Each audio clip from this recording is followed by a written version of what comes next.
Salama kwa wote na watakia wema nyinyi nyote kwemuko mahali popote. Mungu azidi kuwasaidia, Mungu awape vyovyote mnataka, Mungu awasaidie mahali popote mkifanya kazi, Mungu awe pamoja nanyi. Nawaambia kama leo tunabaratia habari zinatufikia hapa, tutamwambia habari ziko nafikia Kongo, ziko nafikia Rwanda, Tanzania na habari zozote. Kama ni mara kwanza na kuambia anza ufanye subscribe, hii ndio saa yako na wewe ufanye subscribe kuna tufuatilia kwa matangazo, mahabari yoyote tunapitisha kwa hii channel info kule info. Fanya subscribe sasa, twende na habari zetu. Tutapitia hapa DRC, ugonjwa wa suluhu wa titi, maneno ya Masisi na harufu.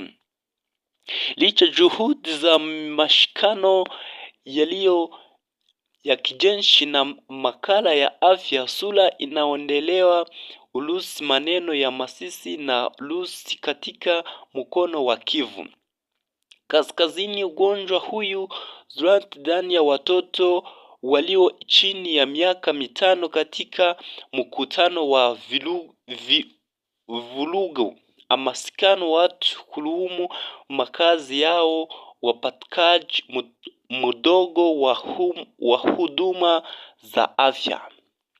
Usiende mbali, ni kwa hili channel ya kule info. Fanya subscribe kama ni mara kwanza, fanya subscribe ndugu yangu, na wewe habari zetu kuna zipata huko wa kwanza. Mungu azidi kuwasaidia, Mungu azidi kuwapa chochote mnataka.